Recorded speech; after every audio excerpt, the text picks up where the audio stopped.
Okay, we are live and I am so excited to be here.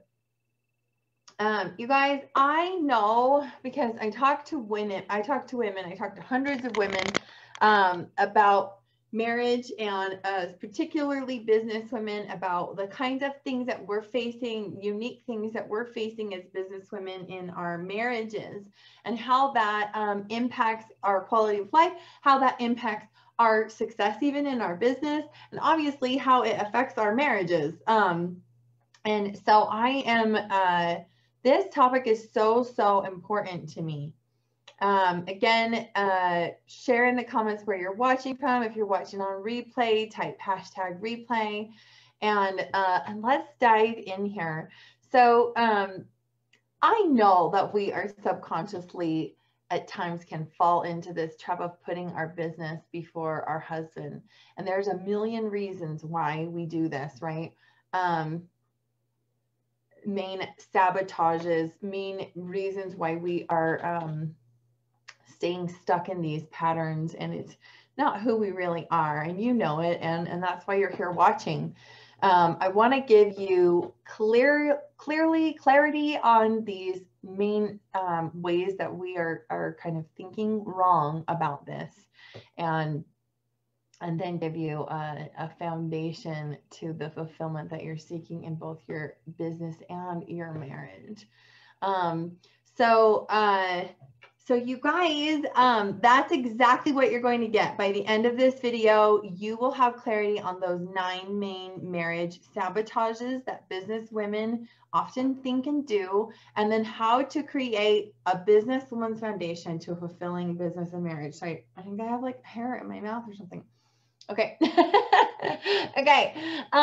So please share me, type me in the comments if you want that strong businesswoman foundation. Who's ready to let go of these old patterns that no longer serve you? I'm so excited about this topic, and I want to get you guys to that place where you're living in fullness with intimacy. I should have introduced myself earlier. I'm Melissa Keenan, CEO and owner of Coaching with Melissa Keenan, where women and couples create the intimacy of their dreams.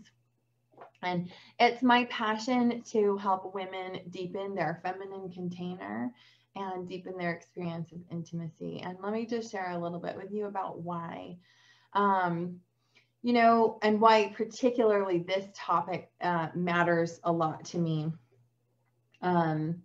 I remember when my marriage was, frankly, it was dangling from a thread. Gosh, it was so rough. We were young at the time, super young. We had tons of young children, literally 3 ages 4 and under, all in diapers at the same time. At the time, that was my work in the world. I was a stay-at-home mom, and I often used that as my excuse for not showing up in my marriage.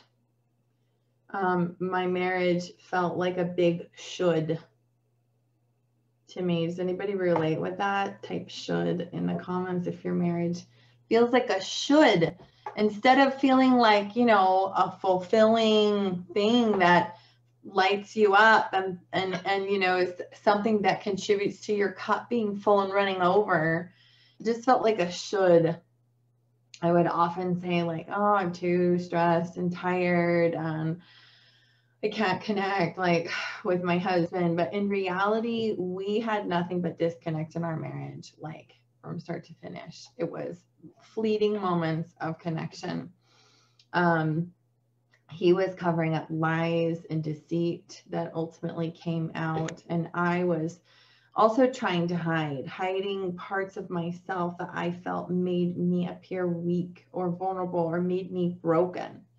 And so I did not want him to see into me see. I did not want him to see into me. So I kept him at a distance, and that was, you know, where everything really hit the fan.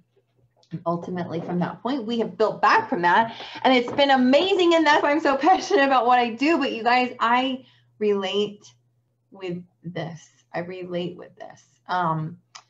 You know, when we say workaholic, right, it's kind of like a funny joke. Workaholic, I'm a workaholic. And I think for some women, it's even worn a little bit as a badge of honor.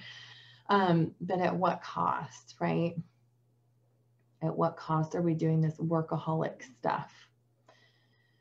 So let's go into these 9 main sabotages in our thinking about this. This is also like my big tip, my big how that I'm sharing with you.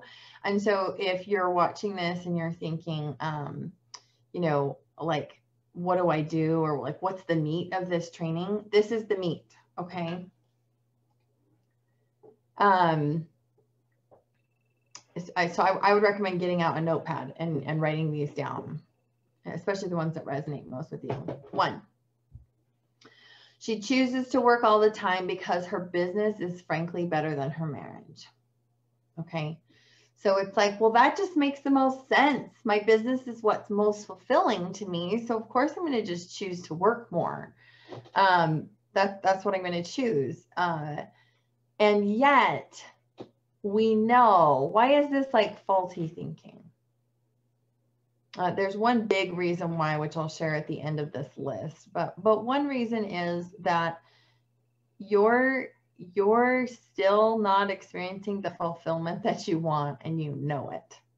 Any accolade that you could get in your business, even if you are like helping, like things that I do, which is help people save their marriages, it's fulfilling. I love it. I'm so grateful I get to be a vessel and a stand for marriages and for femininity and all this on the earth. It's so fulfilling. But even in that, if I go home at night and my marriage is broken and hurting and the disconnect, you can't just numb that. You can't just pretend like one's going to compensate for the other. It doesn't. Okay. So number two, her husband's a really good guy, but something's missing. So she's decided she can't have all she wants because he's a really good guy. Now, this is one of the biggest like mind puzzlers that I hear. It's like, well, he's a good person, so it's okay that like our sex is lacking, or it's okay that, you know, we don't have the kind of connection I want, or I just have to let some of these things go because he's a good person. It's the most confusing thing to me. Where did we get this idea? Like, he's a good person, and so therefore I can't have all that I want. Okay. Just because he's a good guy doesn't mean that your marriage can't be better. Okay. Number 3, she believes she has no control over him. So therefore there's nothing she can do to make her marriage or her experience of her marriage any better. Right. She believes she has no control. And of course she has no control over him. That's a true principle. But to then take that principle and make it mean that all your dreams have to be crushed in your marriage is false. Okay. Number 4, she believes working on her marriage is going to be grueling, right? It's work. It's going to be hard work. And I already work so hard in my business. I don't have what it takes to invest in my marriage, invest energetically or in my time or whatever.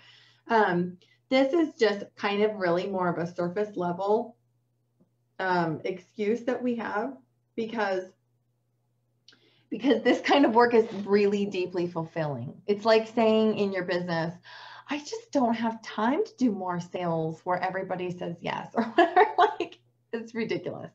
It really, and actually my training next week is going to be all about how the work is not what you think it is, because it's really not work. We need to change our thinking around that. But this kind of pursuing your desires is not, it's not like what we see in you know, movies in marriage therapy or whatever. It's not the kind of work we're talking about.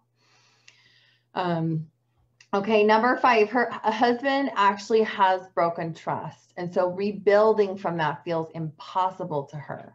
So she stays for the lifestyle and the kids, but has closed off to him. Now, this makes total sense, right? It's like, well, he's hurt me. I can't reopen my heart to him, but like everything else we have is like secure and in place. So I'm just not going to let him into my heart. But what we don't realize is we're denying ourselves the fullest experience of life, the fullest experience of intimacy and of relationships, of everything. We're denying ourselves when we make this choice, because you can heal. You can heal from anything. And I speak that as a truth that I know deep in my core because I've experienced it. Okay. Okay, where are we at? Number 5, number 6. Number 6. She says, well, you know, she's the main breadwinner. And so the stress of controlling what she can in her business has completely distracted her from her marriage. She, you know, feels all this pressure to continue to perform in her business because she's the main breadwinner. And so, yeah, she feels a lot of pressure with that. But again, this is a surface level excuse because you're denying yourself. You're denying yourself. And this is a symptom of being in over masculinity, right? When our control impulse, our leadership, our direction, our control, all of that kicks into hyperdrive, and we believe we don't even have time to connect with people in our lives. It doesn't have to take a long time to connect with people. So my guess is that there's something else underneath there, something in the root of the marriage that she doesn't want to look at. Okay. Number 7, emotional connection is good, but sex is lacking. So she'll say, well, like he's really kind and, you know, he like, we're like best friends and stuff. So I guess I should just be happy with the fact that we don't have sex, even though I like cry myself to sleep about it at night. Like, I see you, sister, and you don't have to continue to deny yourself of this. These things can heal. Okay. Or number 8, the sex is really good, but the emotional connection or connection in any other way is lacking. So again, it's like, well, I know we have this chemistry, but we don't really have like the other connection, and it probably just because it takes too much time or whatever. No, you can have what you want. If I'm a stand for anything, if you walk away from anything from this, it's that. You can have what you want. I know you want deeper connection. Okay, and then number 9, she lets herself be so busy with work that there's no time or energy for the marriage. You know, we've kind of already covered that one. It really is a surface level excuse. And it's a symptom of being over masculine in our energy, just being out of balance within our energy, which is something that we can change. We can totally attune that and fix that and get that to a place where it's serving us, where our energy is serving us instead of us being like a victim to it, just being a slave to our business, right? Okay, so what really is the cost of believing all these things, using these excuses, using these reasons? The biggest cost is that you are denying your heart's desire. I touched on this a little bit, but honestly, that is the number 1 thing that we don't want to face. Because you didn't just get married for, you know, the stability or the lifestyle. You didn't just get married to have someone to co-parent the kids with. You got married because you wanted romance and love and intimacy and a team, and you wanted that connection. So at some point along the road, you let that die in you. You have had to compromise and let some part of you die in order to coexist in this the way that it is. And I'm here to say you don't have to do that anymore. That is the biggest cost. There are other costs, of course, like exhausting yourself, having health issues because you're choosing to work so much. We're a workaholic, right? You get adrenal fatigue or hormone imbalance. Another one is the kids. Your kids, if you have kids, are not seeing the kind of marriage that you really want from for them. So they're seeing this marriage, but you know your kids are going to do what they see, not what you say. So even if you're saying over and over, like, you know, this is not like the ideal example, this is all they're going to know. But I would say, like, the deepest pain is the fact that you're denying your heart's desires. Okay. So what is the single solution? The single solution in all these, you know, faulty ways of thinking. The single solution is for you to step into your feminine, expand in your own feminine container.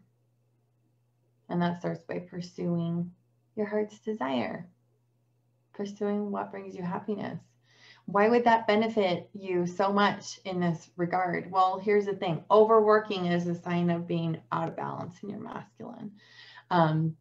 Lack of connection is a sign of being out of balance in your masculine. Lack of desire is a sign of being out of balance in your masculine. Even physical intimacy desire. And so, you know, instead, being full in your feminine, when you're actually living in your feminine or even leading from your feminine, you do things like give yourself permission to rest. You begin to delight in life again. You feel cherished and adored because you recognize that every angle of your life is trying to let you know that you're cherished and adored. From maybe from your husband, maybe not from your husband. I don't know him, obviously, but maybe even from your husband, but from your children, from other relationships in your life, from the beautiful sunsets that God paints for you every day, from nature, and from yourself. Every direction you recognize you are full and cherished and adored. You can approach your relationship from such a different space and your business from such a different space. You embody sensuality, so your sensations start to come back alive. So you can actually enjoy the goodness that comes in your life, and you're able to rest in his masculine. I mean, isn't that like, to just imagine that you could have permission to be in your feminine? It starts with you. You give yourself that permission first. Okay.